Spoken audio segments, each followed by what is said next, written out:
11 बनाने में हमने गलती की है और उसका फिर हमने भुगता है। यार आप इस बात से अंदाज़ा लगा लें सवेरा और इमरान, आप इस बात से अंदाज़ा लगाएं कि हमें हमारे ओपनर्स ही नहीं पता। आपको पता है ऑस्ट्रेलिया के 2 प्लेयरों को 2026 तक ओपन का कहा है कि ये ओपन ही करेंगे। 2026 तक जी 2026 तक वो ओपनर ही खेलेंगे, चाहे कहीं पे भी खेलेंगे वो। अभी से उनके दिलो दिमाग में डाल दिया कि तुमने ओपन ही करनी। हमें तो हमारे ओपनर्स ही नहीं पता कि कौन से ओपनर। हाँ, ये ऑब्वियसली ये बहुत बड़े मसाइल हैं, ये बहुत बड़ा मसला है कि हम शायद नी जर्क रिएक्शन जो होता है ना, हम बहुत ज़्यादा नी जर्क रिएक्शन पर जाते हैं। और जिस तरह यूसुफ जो आप बात कर रहे हैं कि हाँ जी बाहर से प्रेशर बनता है, बाहर से बनता है, बाहर जो लोग बैठे हैं उनका काम है बोलना, वो बोलेंगे। मगर अगर आप अपने डिसीजन मीडिया का, लोगों का प्रेशर होता है, इसको आप कहें नहीं, जैसे इंडिया कह रहा था, आज इंडिया ने कहा आप सॉलिडिफाई नॉर्मल मैच है। फील्डिंग देखी थी उनकी, नॉर्मल मैच है, इतना प्रेशर ये नॉर्मल मैच में होता है, सीधे सीधे कैच ड्रॉप कर रहे हैं। और किस तरह की वो उनको फेंटी पड़ी है, 45 रन बुमराह ने दिए वर्ल्ड क्लास बॉलर ने, ये normal match, another wicket down, pressure India की जो है वो आप देखें ना 200 रन होते तो कहाँ मैच होता। और जो है हैरी ने अच्छी बॉलिंग की है, हारिस ने, लेकिन पहले ओवर में देखिए 12 रन पहले में नहीं, शुरू के 6 बॉलरों ने 12, इकॉनमी उनकी 12-14 रही है पहले 4.5 7 ओवर तक। हाँ जी 12 था। अभी आपको हारिस राउफ गेट्स संजू सैमसन और अनदर विकेट डाउन, बट जितना डैमेज मेरा ख्याल से करना था वो ओपनर्स करके जा चुके हैं वो डैमेज, कि अब यहाँ से कोप अप करना एक बहुत अपहिल टास्क है, बहुत मुश्किल टास्क है, ऑलमोस्ट क्या इम्पॉसिबल टास्क है। नहीं बिल्कुल, ये जिस तरह बैटिंग पे तो काफ़ी शाहिद भाई, यूसुफ भाई ने कवर कर दिया और बिल्कुल ऐसे ही है, इसमें और कोई मतलब और कोई दूसरी बात है नहीं। लेकिन जब आप फील्डिंग कर रहे हैं, कैप्टन कवर में खड़ा हुआ है, अब कोई टेस्ट मैच तो हो नहीं रहा कि आप स्टेशनरी फील्डर बन के खड़े हैं। आप अभिषेक के निकाल लें, उसने खेली है 2-3 शॉट्स जो कि कवर के पास है, कभी इधर डाइव लगा रहे हैं, आप इधर डाइव लगा रहे हैं। आप एटलीस्ट इस टीम के अगेंस्ट आप सर्कल से आ जाएं, शायद वो कैचेस बन जाते।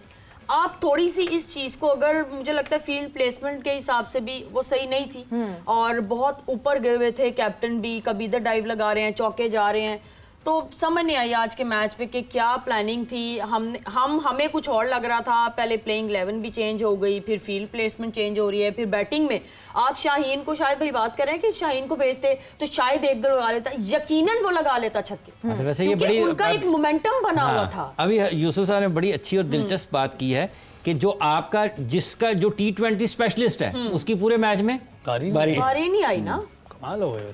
अच्छा यूसुफ भाई, ये कैच हुआ फखर जमान का, उसके बारे में आपकी क्या राय है? मुझे तो आउट नहीं लग रहा, बाकी अच्छा एक और मैं आपसे चीज़ जानना चाहता हूँ कि अगर आपके बॉडी पे कांटेक्ट बॉल का होता है, अगर आप कैच कर रहे हैं तो पहले कांटेक्ट पे आपके हाथ बंद नहीं हो जाते कि जब आपको लग गया बॉल हाथ में आ गया है तो आपके हाथ नेचुरली बंद हो जाएंगे? चाहिए यार, लेकिन अब देखिए नजर तो यही आ रहा था कि वो लगा नीचे, अगर यहाँ पे होता तो हाथ उसके वही बंद हो जाते। छोटी होती है ये वाली, ये स्क्रीन पे आप देख भी सकते हैं, ये स्क्रीन पे आप देख भी सकते हैं, और यहीं से बॉल फिर उसके ऊपर, और ये वाली फिंगर्स छोटी होती है। हाँ ये चीज। और वो बिल्कुल आपने हाफिज सही बात की थी, वो जो फिंगर्स हैं ग्लव पे अगर बॉल आती तो वो बैठ जाती है, पे वो बाउंस नहीं करती है। एक और यूसुफ भी समझ आती है कि आपका बॉल लगा है, अगर यहाँ पे आता तो हाथ उसका ये बंद हो जाता है, यहाँ पर आया तो उसका हाथ बंद हुआ है, बस समझ जाएं एक गलत डिसीजन स्टार्ट ऑफ, बिकॉज जिस तरह फखर ने स्टार्ट किया था, it was a very good start from Fakhar as well. And by the way third umpire जो है वो रुचिरा ही थे, ये वही अंपायर हैं जो पहले फील्ड अंपायर थे पाकिस्तान और इंडिया के मैच में, वो अब थर्ड अंपायर उंगली खड़ी हो जाती है हमारे बहुत ज्यादा जो है वसीम अकरम उन्होंने आईपीएल में भी तो अंपायरिंग करनी है बहुत ज्यादा जो है वो वसीम अकरम कमेंट्री में भी बहुत ज्यादा नाराज थे कि कहीं जब तक सॉलिड एविडेंस नहीं होता, जब तक एक बेनिफिट ऑफ जो है वो बैट्समैन को जाता है। और वो इतने ज्यादा एंगल्स भी कट नहीं किया उन्होंने, 1-2 मरतबा किया, लेकिन ये तो लगा हुआ था यार, लगा था बॉल नीचे। हमारा मेन प्लेयर वो शुरू हुआ था, 3 चौके उसने मार दिए हुए थे, निकल पहले ओवर में पहली बॉल भी निकल गया उसको, वर्ल्ड क्लास बॉलर को, बुमराह को। हाँ, तो आप देखें ना कि ये आउट देना उनके लिए फिर क्या होगा। अच्छा जैसे अभी शाहिद साहब ने कहा कि 2026 तक एक टीम है ऑस्ट्रेलिया, उनके ओपनर्स को पता है कि उन्होंने ओपन करनी है वहाँ तक।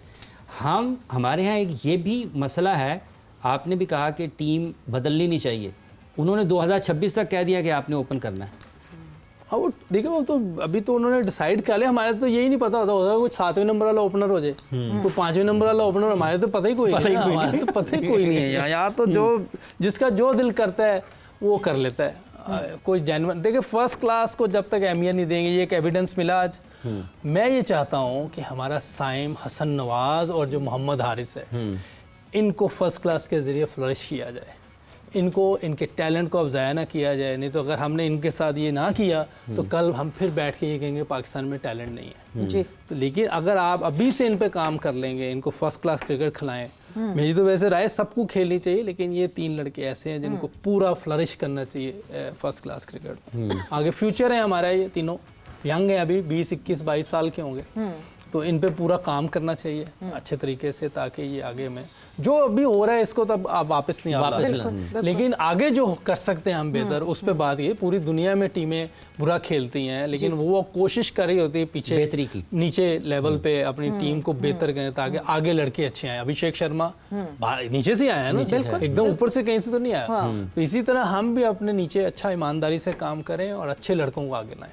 बिल्कुल, ज़्यादा जो है गेम टाइम जो है वो लॉन्गर फॉर्मेट का गेम टाइम देना चाहिए। Lala, but what was wrong with Abrar today? आज मतलब क्या, फास्ट बॉलर्स तो कर रहे हैं ना फास्ट बॉलिंग, तो क्यों हमारे स्पिनर्स को क्या मसला हो जाता है कि वो भी जो है तेज डालने लगते हैं बॉल? स्पिनर्स हमारे देखें, अगर इंडिया की बैटिंग लाइनअप की बात करें तो स्पिनर्स को मेरे ख्याल में इस वक्त वर्ल्ड में one of the best team कहूँगा कि स्पिनर्स को सबसे अच्छा खेलते हैं, क्योंकि उनके अपने डोमेस्टिक में स्पिनर्स इतने ज़्यादा हैं, ऊपर से वो सारे डोमेस्टिक क्रिकेट भी खेलते हैं, उनके बैट्समैन वगैरह अगर नेशनल ड्यूटी पे ना हो तो मेरे ख्याल में खेलते भी अच्छा है। दूसरा ये कि हमने उस कॉन्फिडेंस के साथ हमारे स्पिनर्स ने बॉलिंग इसलिए नहीं की क्योंकि उन्होंने आती अटैक की है। Yes. जब आप अटैक करते हो ना तो बॉलर के माइंड में आता है यार कि मुझसे चौका ना लग जाए, मुझे छक्का ना मार दे, तो वो अटैकिंग सोच जो है ना वो आपसे साइड पे हो जाए, फिर आप डिफेंसिव हो जाते हो। तो वो एक बहुत, लेकिन जब आपको पता है कि आपने पीछे आउट किया, आप मेन बैकबोन हो बॉलिंग की, ये एक खुद ही अंदर फील करना होता है कि नहीं मैं बॉलिंग करूंगा तो टीम जीतेगी, और बीच का सेशन तो वैसे ही बहुत इंपॉर्टेंट होता है। तो अबरार थोड़ा सा हो जाती है चीज़ें, नो डाउट, रोज रोज वो भी परफॉर्म नहीं कर सकता, लेकिन इंतजार भी पर ऐसे मैचों का होता है कि ऐसे मैचों में परफॉर्म करेगा।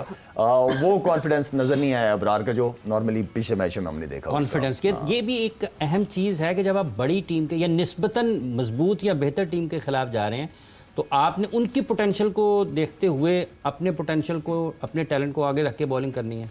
नहीं, सामने वाले को भी देखना होता है, अपनी बॉलिंग भी देखनी है कि मैं कहाँ स्ट्रांग हूँ, मैं कहाँ, उसके वीक पॉइंट्स क्या हैं उसको देखें, उस पर हिट करें। लेकिन ये है कि वो अच्छे प्लेयर है, इसमें कोई शक नहीं, जहाँ उसको लूज बॉल उनको मिलेगी उसको भी मारेंगे, और वो ढूंढ भी रहे होते हैं। अच्छा, ये आपको लगता है कि ये कहीं वो जो अभी कॉन्फिडेंस लेवल की बात की, पहले ओवर में 6 के 6 बॉल शॉट किए हैं उसने अपना अबरार ने, सारे 6 शॉट। तो मैं सर्कल में बॉलिंग करने आ गया, सर्कल में बॉलिंग करना मुश्किल काम है, आसान नहीं है। एक तो उसमें आया, इसलिए राशिद बॉलिंग नहीं करता सर्कल में, तो वो आया, उसको डर होता है कि मैंने मुंह में की तो छक्का ना लग जाए, क्योंकि सारे फील्डर तो ऊपर हैं, तो इसलिए पीछे करने की करते हैं, शायद को पीछे जो फील्डर लिए होते हैं मिड विकेट लग जाए तो ठीक है, उसका चांस ले रहे होते हैं, क्योंकि ब्रेक तो हो नहीं रहा था, सीधा विकेट था, इसीलिए बॉलिंग मुश्किल हुई आज। जो मैं बात करता था, जब आएगी सीधी विकेट फिर देखना पड़ेगा बॉलिंग कितनी अच्छी बॉलिंग कर। वैसे जब विकेट की यूसुफ आपने बात की, जिस तरह दोनों कैप्टन्स ने रीड की थी विकेट, वैसी थी वैसी नहीं थी, अच्छी थी आज,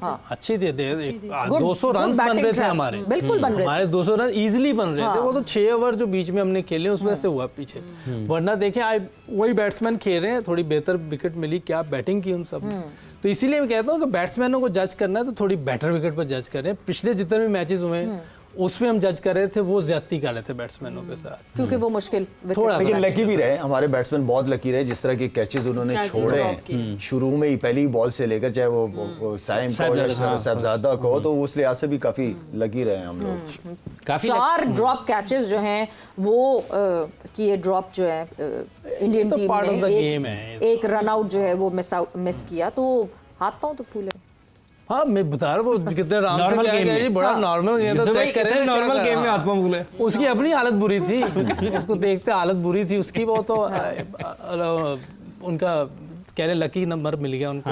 क्या नाम है हमारे, हुसैन तलत लकी नंबर मिल गया, वरना आज मैच ले गए थे हम लोग। अच्छा, मैंने आपसे कहा था जब हर्ट होता है ना पाकिस्तान तो बहुत हार्ड आता है, बहुत अच्छी क्रिकेट खेली है पाकिस्तान के बैट्समैनों ने, जबरदस्त क्रिकेट खेली मतलब है। जो हर्ट नहीं थे उन्होंने फिर पाकिस्तान टीम को हर्ट कर दिया। वही हर्ट नहीं थे ना, वो टीम में था ही नहीं। हुसैन तलब उस मैच में नहीं था, तो इसलिए वो हर्ट नहीं था। जो हर्ट थे फहीम ने देखो कितनी अच्छी बैटिंग की, विकेटें भी ले गया एक आधी। बिल्कुल। जो खेल रहा था वो हर्ट हुआ है।